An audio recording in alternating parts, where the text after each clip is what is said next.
नमस्कार, मेरा नाम ज्ञानेश्वर है और आप देख रहे हैं खबरों के पीछे। रोज रात 9 बजे एक नई कहानी लेकर हम आपके सामने हाजिर होते हैं। अपराध की दुनिया की कई कही अनकही कहानियों में से एक कहानी हम आपके साथ साझा करते हैं। तो देखिए, खबरों के पीछे में अभी श्रृंखला चल रही है कुख्यात वीरप्पन की, और यह श्रृंखला शुरू हुई थी खबरों के पीछे में एपिसोड नंबर 305 से, और आज खबरों के पीछे का एपिसोड नंबर है 338।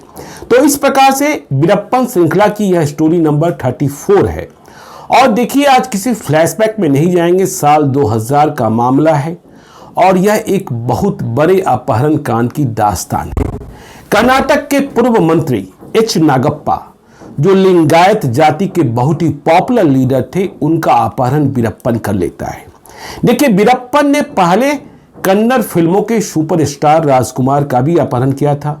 बहुत मशक्कत के बाद वीरप्पन ने उन्हें छोड़ा था, और बाद में यह भी चर्चा रही कि राजकुमार की रिहाई के बदले वीरप्पन ने 20 से 50 करोड़ रुपए की फिरौती की राशि वसूली थी। तो देखिए, खजाना तो भर गया था वीरप्पन का, लेकिन खजाना उसके नियंत्रण में नहीं था। जंगल में जहां जहां खजाना छुपाया गया था, वहां अब एसटीएफ पहुंची हुई थी। खजाना एक दो ही मिले थे, लेकिन यह खजाना वीरप्पन के इस्तेमाल के लायक नहीं बचा था।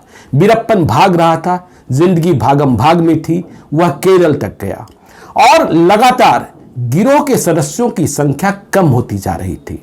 एसटीएफ ने, कर्नाटक की एसटीएफ ने, तमिलनाडु की एसटीएफ ने इतने लोगों को मारा या फिर इतने लोगों को गिरफ्तार किया कि अब वीरप्पन को अपने गिरोह में काम करने वाले लोग नहीं मिल रहे थे।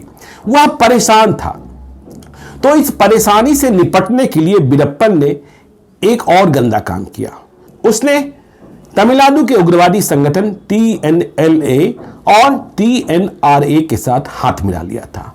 एसटीएफ को इस बात की भी खबर लगी, और जब एसटीएफ को इस बात की जानकारी हुई कि दोनों उग्रवादी संगठन अपने लोगों को वीरप्पन गैंग तक पहुंचा रहा है, तो तमिलनाडु में देखिए एक और क्राइम ब्रांच थी जिसे क्यू ब्रांच कहा जाता था। तो ये जो क्यू ब्रांच थी, मूल रूप से तमिलनाडु में लिट्टे और अन्य उग्रवादी संगठनों से निपटने के लिए तैयार की गई थी। इसका काम भी बहुत शानदार था और इसके एसपी थे रविचंद्रन। तो उन्होंने इन दोनों उग्रवादी संगठनों पर भी इतना तेज शिकंजा कसा कि इनके लोग भी अब वीरप्पन के पास जाने में कतराने लगे थे। तो परेशान वीरप्पन, उसने सोचा अब तो मुझे और कोई बड़ा धमाका करना पड़ेगा, कोई ऐसा अपहरण करना पड़ेगा जिससे सरकारें हिल जाए। वह फिर से कर्नाटक की जंगलों में आ गया था, जहां मुख्यमंत्री SM कृष्णा थे। तो इस दफे उसने निशाना बनाया कर्नाटक सरकार के पूर्व कृषि मंत्री, एग्रीकल्चर मिनिस्टर एच नागप्पा को। एच नागप्पा की पॉपुलैरिटी के बारे में आपको हम बता ही चुके हैं। तो देखिए, यह अपहरण कैसे हुआ जिसने सरकारों को हिला दिया। तमिलनाडु सरकार से बाद में तनातनी भी हो गई। तो हुआ यह कि वीरप्पन ने, वह जानता तो सभी को था, तो वीरप्पन ने एच नागप्पा का ठिकाना जान लिया था। वह भी एक फार्म हाउस में रहते थे।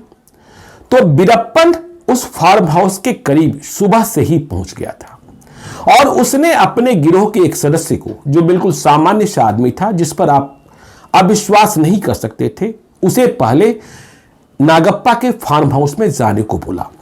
वह व्यक्ति जो वीरप्पन के लिए रैकी कर रहा था, सामान्य आदमी, वह पहले सुबह ही उस फार्म हाउस में गया था जहां नागप्पा अपने परिवार के साथ रहते थे। और नागप्पा का गनमैन भी वहां हुआ करता था, जिसका नाम था पुतानंजा। तो पुतानंजा ने सुबह उस आदमी को मना किया था कि साहब अभी नहीं है, साहब शाम को लौटेंगे। तो वो व्यक्ति लौट आया था। पुतानंजा को कोई शक नहीं हुआ। पुतानंजा को उसने बताया था कि गांव का कोई झगड़ा है, लोग परेशान कर रहे हैं, इसलिए इस सिलसिले में साहब से मिलना है। लेकिन शाम को यह व्यक्ति दोबारा वहां पहुंचा और नागप्पा के गनमैन पुतानंजा से मिला। तब पुतानंजा ने कहा कि देखिए, साहब आ गए हैं, तुम्हें थोड़ा इंतजार करना होगा, साहब अभी फोन पर व्यस्त हैं, जैसे वे फ्री होते हैं तुमसे मिलेंगे, तुम पोर्टिको की ओर ठहरो। तो देखिए, यह व्यक्ति जो वीरप्पन का आदमी था, जिसे बाद में पहचाना गया, वह व्यक्ति पोर्टिको में ठहरने की बजाय, शाम का वक्त हो गया था या यूं कहें कि रात हो गई थी, तो यह व्यक्ति पोर्टिको में ठहरने की बजाय गेट की ओर भागा और उसने हाथ से इशारा कर सामने से किसी को आने का संकेत दिया।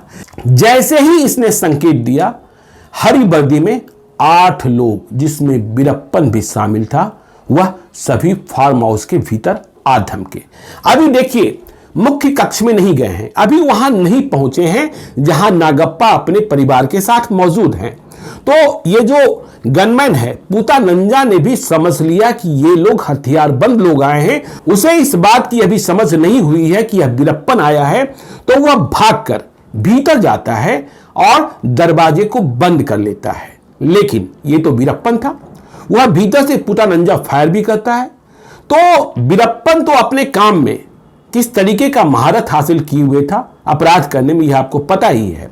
तो वीरप्पन उस दरवाजे को तोड़ देता है, और जब दरवाजे को तोड़ता है तो सबसे पहले पूतानंजा मिलता है, गनमैन, उसे एक कमरे में बंद करता है।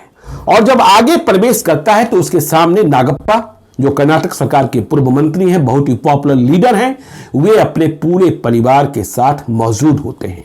वे वीरप्पन को सामने देखकर आश्चर्य में, हैरत में, डर से कांप जाते हैं।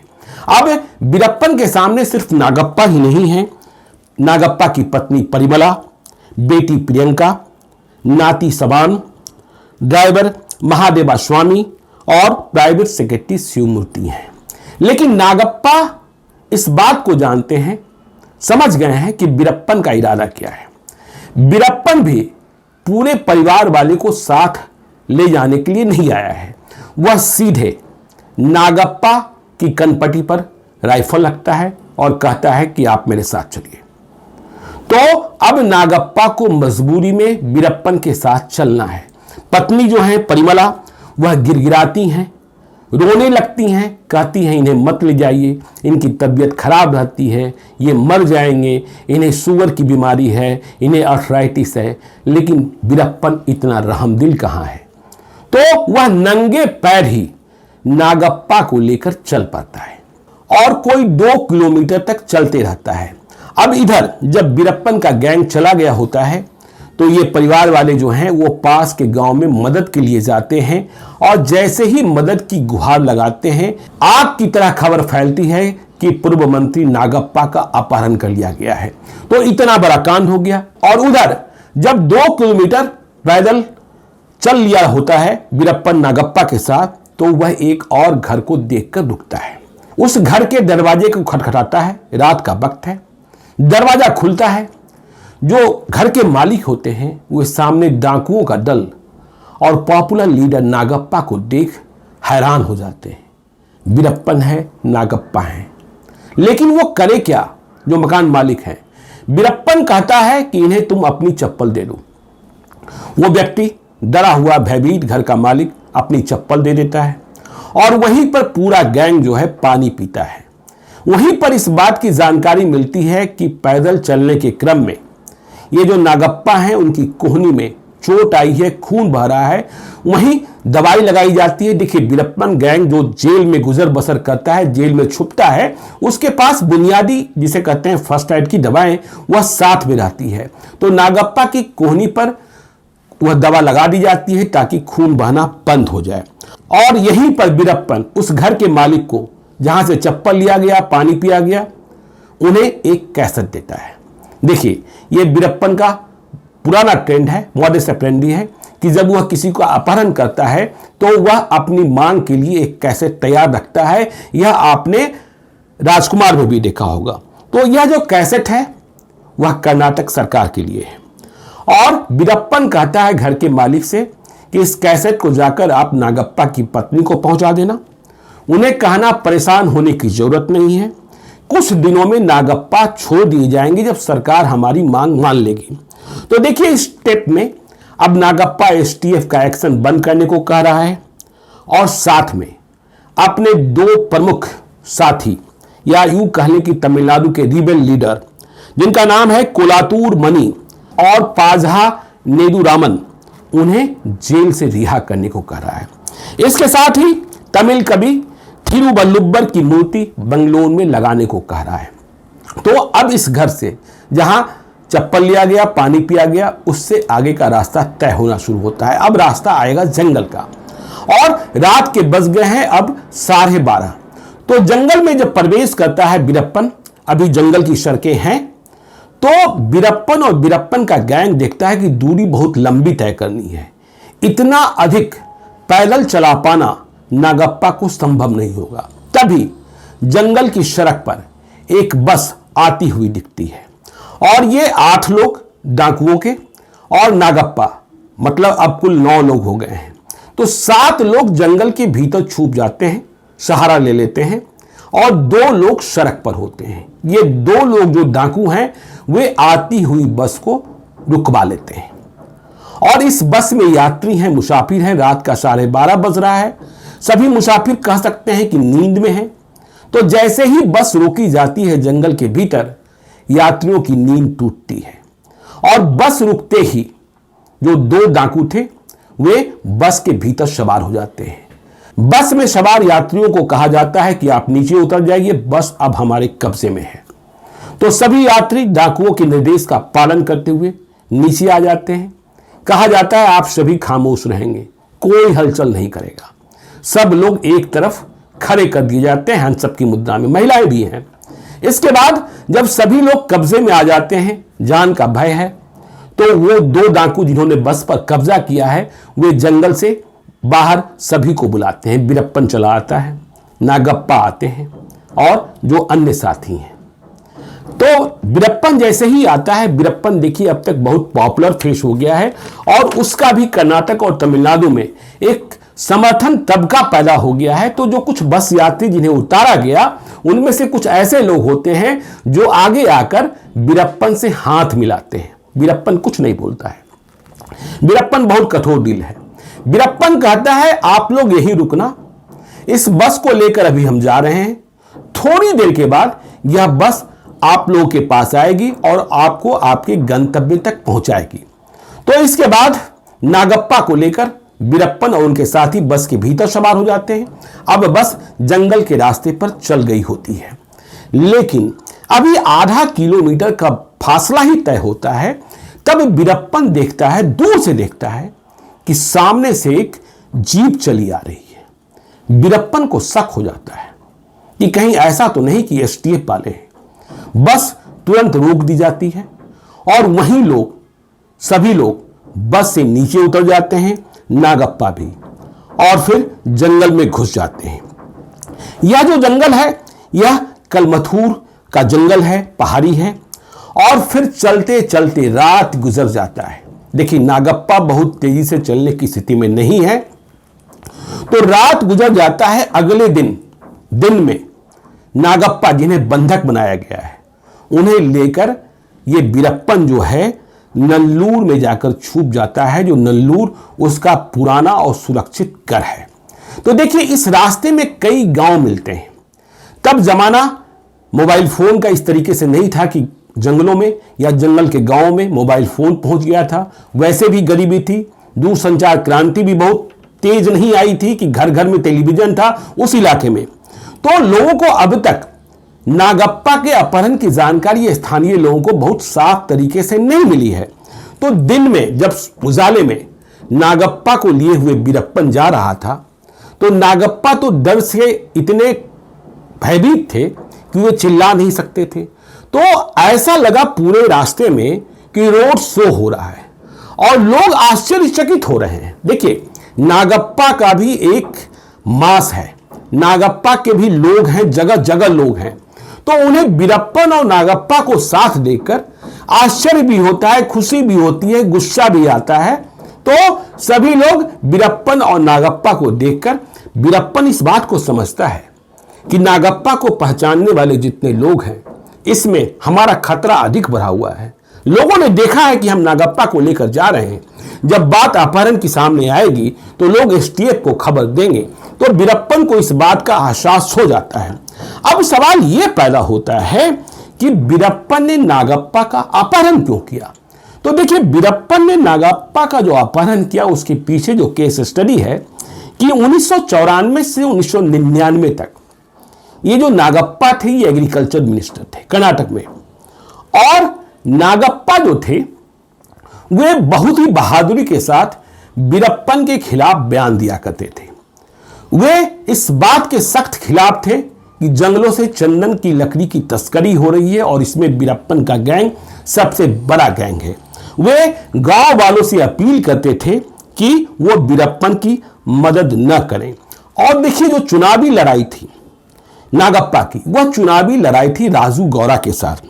तो राजू गौरा जो था वो 2 बार पहले चुनाव जीत चुका था और कहा यह जाता है कि राजू गौरा को बीरप्पन का समर्थन प्राप्त था। लेकिन पिछले चुनाव में बीरप्पन ने राजू गौरा का समर्थन नहीं किया था, नागप्पा का भी समर्थन नहीं किया था। लेकिन जब नागप्पा जीत गए, राजू गौरा हार गया, तो बीरप्पन की भूमिका पर चर्चा होती रही। बीरप्पन को यह लगता था कि हमारे समर्थन न करने की वजह से राजू गौरा को हमने समर्थन न दिया, इसलिए नागप्पा जीते, इसलिए नागप्पा को मेरे प्रति हमदर्द होना चाहिए था। लेकिन नागप्पा हमदर्द नहीं थे। इस बीच वो घटना आपको मालूम है कि बीरप्पन के छोटे भाई अर्जुनन और 2 अन्य साथी जिनकी मौत कर्नाटक एसटीएफ की वैन में हुई।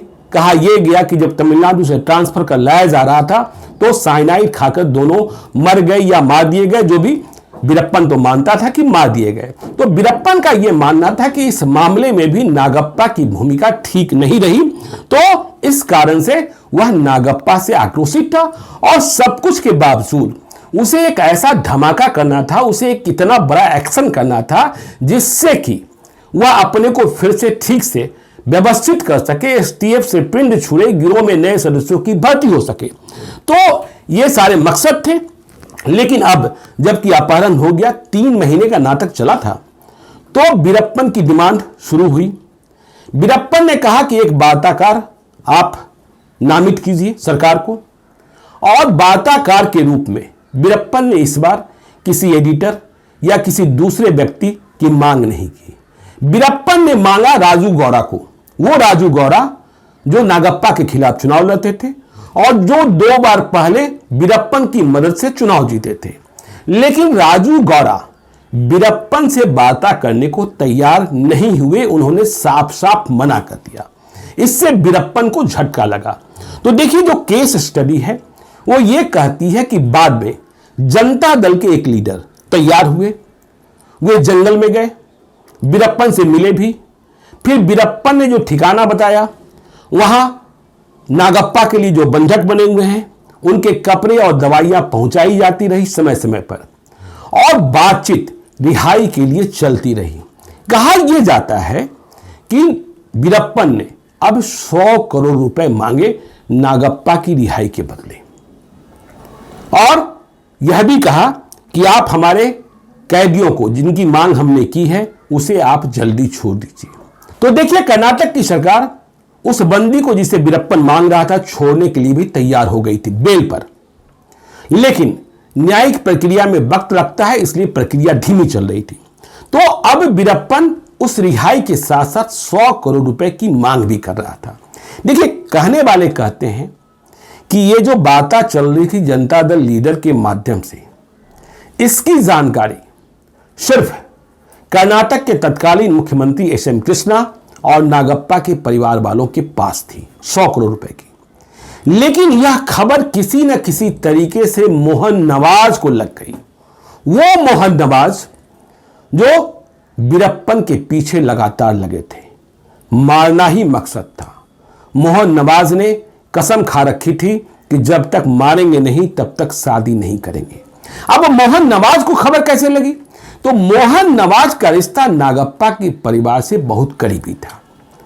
तो अब मोहन नवाज ने समझ लिया कि जो बातचीत हो रही है और जो ठिकाना है वह कलमथूर का जंगल है, और इसी कलमथूर के जंगल में नागप्पा को छुपा कर रखा गया है। तो कर्नाटक की एसटीएफ सधे हुए कदमों से, या यूं कहें कि वैसे लोग जिनके लिए बीरप्पन की लाश ही सबसे जरूरी थी, वह जंगल में खाक छानने लगे।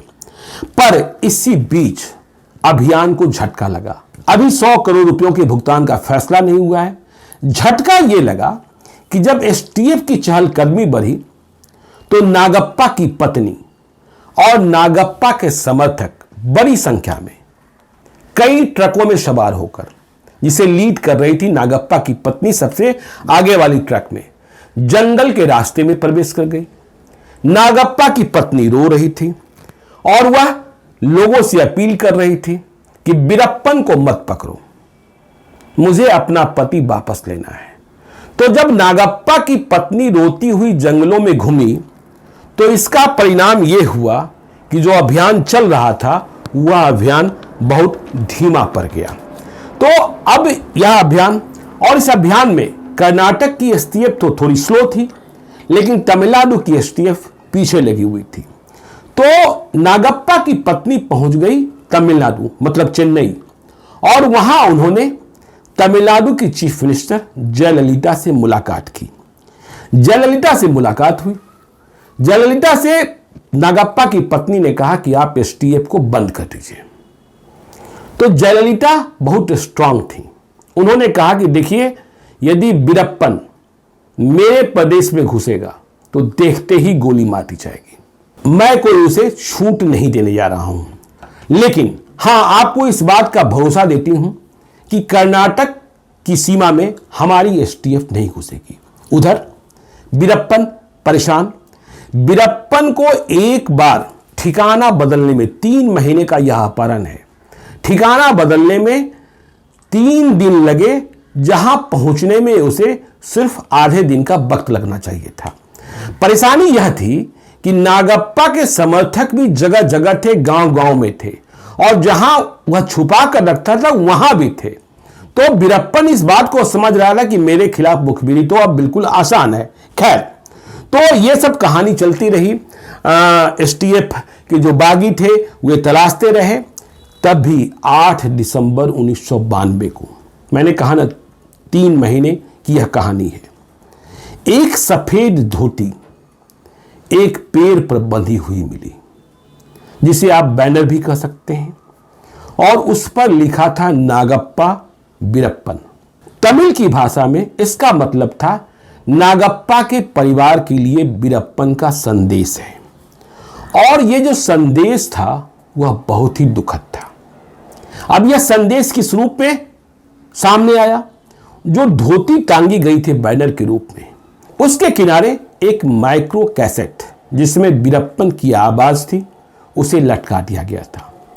और जब इस माइक्रो कैसेट को सुना गया तो सभी के होश उड़ गए। इस माइक्रो कैसेट में वीरप्पन बार बार कस्में खा रहा था, भगवान की कस्में खा रहा था, और उसने यह बताया कि जब हम लोग जंगल में साथ थे तो चेंगरी के जंगल में मेरा नागप्पा से साथ छूट गया। अब यह साथ कैसे छूटा? नागप्पा तो वीरप्पन के कब्जे में थे। तो वीरप्पन का कहना था इस कैसेट में कि मुझे एक अपशकुन आया, और वह अपशकुन सच हो गया। मैंने अपने साथी गोविंदन को अपशकुन के बारे में बताया तुरंत, और जैसे ही हम अलर्ट होते तब तक हमारे ऊपर AK-47 की गोलियां चलने लगी। हमने भी गोलियां चलाई भागते हुए। हमने नागप्पा को कहा कि आप भी मेरे साथ भागो, लेकिन वे भागने के लिए तैयार नहीं हुए। वे जमीन पर डर के मारे वहीं लेट गए। तो AK-47 की गोलियां सामने से आ रही थी, इधर से हमने भी फायर किया। हमने 2 सिपाहियों को भी मार गिराया। यह वीरप्पन का दावा था। लेकिन इसके बाद मेरा नागप्पा का साथ छूट गया। तो वीरप्पन का यह कहना था इस कैसेट में कि देखिए, मुझे यह लगता है कि अब नागप्पा जिंदा नहीं है। यदि नागप्पा जिंदा होते तो वे एसटीएफ वालों को सही सलामत अब तक मिल गए होते, और सही सलामत मिलते तो तमिलनाडु और कर्नाटक की एसटीएफ ढिंढोरा पीटती होती। तो जैसे ही यह माइक्रो कैसेट सुना गया, आप समझ सकते हैं परिवार और सरकार किस तरीके से परेशान हुई। अब यह कैसेट आ गया था, तो अब वीरप्पन की बात छोड़िए, नागप्पा के जिंदा या मुर्दा खोजे जाने का अभियान शुरू हुआ। तो फिर नागप्पा वहीं जहां से अपहरण किया गया था, वहां से करीब 25 किलोमीटर दूर मृत अवस्था में पाए गए। एक पत्थर के किनारे उनकी लाश पड़ी थी। जैसे ही लाश मिली कर्नाटक में विद्रोह की स्थिति पैदा हो गई। कर्नाटक में आगजनी होने लगी, बसों को आग लगाई गई, तोड़फोड़ शुरू हो गई और अब वीरप्पन के दावे के अनुसार लोग आरोप प्रत्यारोप करने लगे। वीरप्पन ने कहा था, 5 बार कसम खाकर कहा था हमने नहीं मारा। तो सवाल यह पैदा हुआ कि नागप्पा को मारा किसने। जो पोस्टमार्टम रिपोर्ट आई उसमें यह था कि 7 मीटर या 20 फीट की दूरी से गोली मारी गई है। तो यह गोली इस दूरी से मारी किसने? जो वीरप्पन कह रहा है वह सच है क्या? फिर यह सवाल भी पैदा होता है कि कर्नाटक की जंगल में यह मुठभेड़ कैसे हो गई? एसटीएफ तो एक्शन नहीं ले रही थी, तो क्या तमिलनाडु की एसटीएफ ने आकर मार दिया या तमिलनाडु की एसटीएफ ने मुठभेड़ किया जिसमें वीरप्पन भाग गया और नागप्पा मारे गए? तमिलनाडु की सरकार इंकार कर रही थी। कुछ लोगों ने कहा कि एसटीएफ के भीतर कुछ ऐसे बागी थे जिन्हें सरकार से मतलब नहीं था, वीरप्पन को मारने से मतलब था, उनका ही ये एक्शन था। विवाद इतना बढ़ा कि कर्नाटक और तमिलनाडु सरकार में तनातनी हो गई। कर्नाटक के गृह मंत्री ने तमिलनाडु के खिलाफ बयान दिया, तमिलनाडु की मुख्यमंत्री जयललिता को सफाई देनी पड़ी और हंगामा बढ़ता गया। तो इस तरीके से नागप्पा की मौत हो गई और यदि कुल आंकड़ा कहें तो अब तक वीरप्पन के फेर में मारे गए यह 124वें व्यक्ति की लाश थी।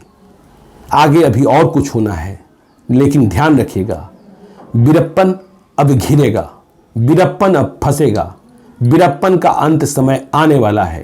के विजय कुमार साहब एसटीएफ को संभालने फिर से वापस आ गए हैं। तो आगे की कहानी अब शुरू होगी, वीरप्पन अंत की ओर कैसे बढ़ता है, कैसे फंसते चला जाता है। तो देखते रहिए खबरों के पीछे को। यदि अब तक आपने हमारे YouTube चैनल खबरों के पीछे को सब्सक्राइब नहीं किया है तो जरूर कर लीजिएगा, और यदि इस वीडियो को आप फेसबुक पेज के माध्यम से देख रहे हैं तो पेज को लाइक कीजिएगा। एक और अनुरोध, यदि आप मुझसे कोई कहानी सुनना चाहते हैं, मुझे कोई कहानी बताना चाहते हैं, कोई भूल सुधार चाहते हैं या सीधे तौर पर संपर्क करना चाहते हैं तो आप हमें gyaneshwarlive@gmail.com पर मेल कर सकते हैं। बस इतना ध्यान रखिएगा कि यदि कोई विशेष कहानी सुनाने को कह रहे हैं, बताने को कह रहे हैं, तो उस कहानी मतलब वारदात की तारीख, साल, स्थान का पता है तो हमें जरूर बताइए। हमें अपनी डायरी के पन्नों में तलाशने में मदद मिलेगी। रिसर्च टीम को भी कहेंगे, मेल करते वक्त आप अपना नंबर भी लिखकर भेजिए, जरूरत होने पर हम आपसे संपर्क करेंगे। आपकी पहचान को हम तब तक गोपनीय रखते हैं जब तक आपसे अनुमति न प्राप्त कर लें। तो आज के लिए इतना ही, मिलते हैं कल रात 9 बजे वीरप्पन सीरीज की अगली कहानी के साथ। बहुत बहुत धन्यवाद।